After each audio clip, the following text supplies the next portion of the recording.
Well, last week we learned about Moses, the Israelite baby who was rescued from the River Nile by Pharaoh's daughter, the princess.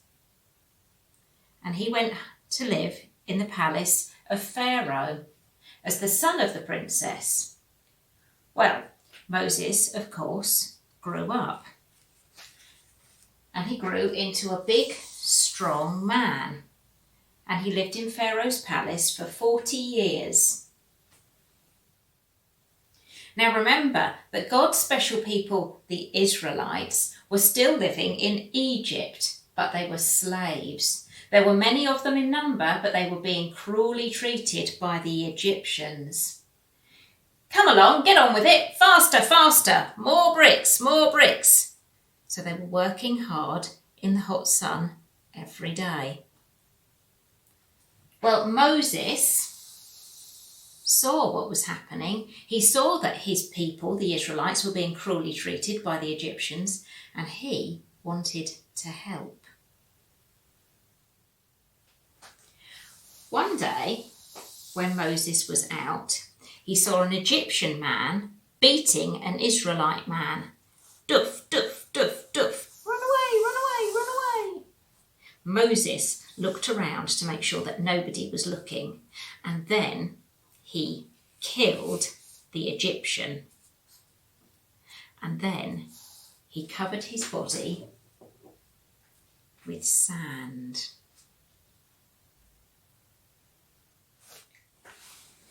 The next day, Moses was out again, and he saw 2 Israelite men fighting. Duff, duff, duff, duff. Well, Moses was so angry.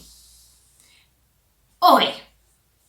Isn't it bad enough that the Egyptians are treating you so badly without you fighting each other? Well, one of the men said, who do you think you are? You can't tell us what to do. What are you going to do then? Kill one of us like you did that Egyptian yesterday?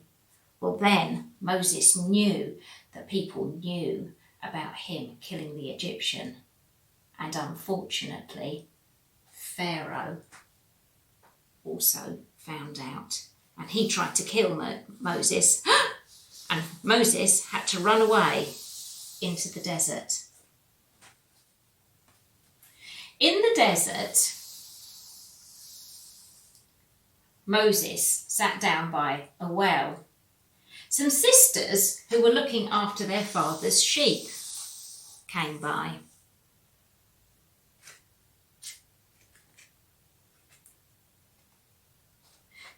They wanted to draw water from the well for their sheep.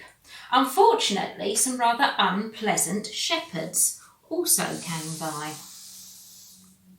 with their sheep.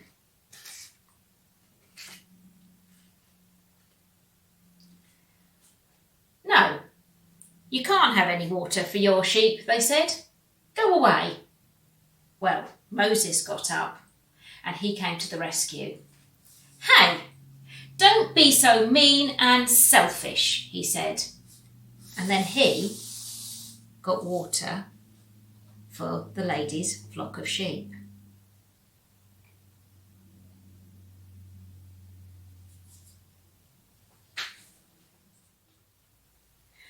Later on, they took Moses home.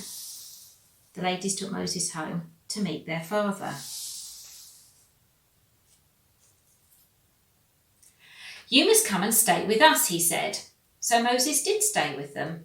And eventually, he married one of the sisters. And her name was Zipporah.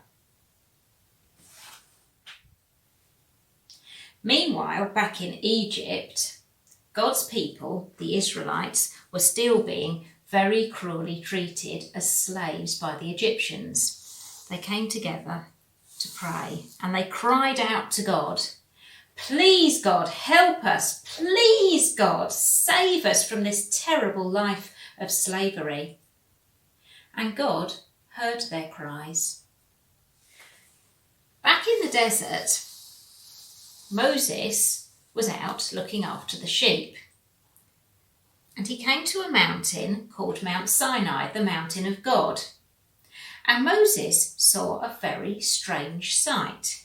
It was a bush that was on fire, but it wasn't burning. Now that sounds very strange, doesn't it? Normally if a bush was on fire, it would burn right up until there was nothing left. But this bush was on fire, but not burning up. Moses went over for a closer look. Then the voice of God Almighty spoke from the fire. Moses, Moses. Here I am, said Moses. Don't come any closer, said the voice of God. I am the God of Abraham, the God of Isaac, and the God of Jacob.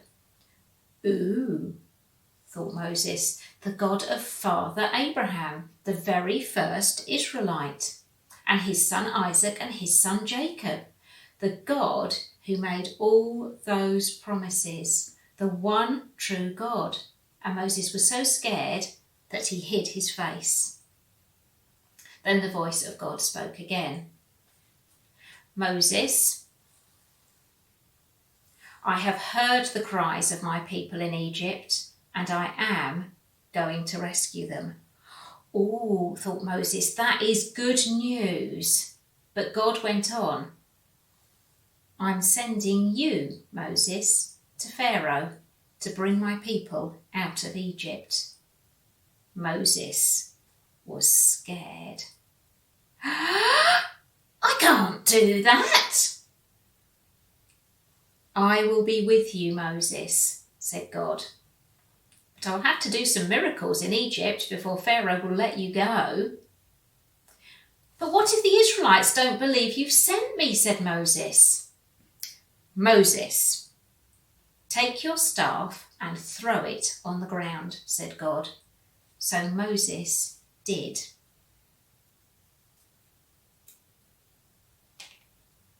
And it turned into a snake. And Moses ran away from it. Ah, snake, snake! Then God said to Moses, take the snake by its tail. And Moses did.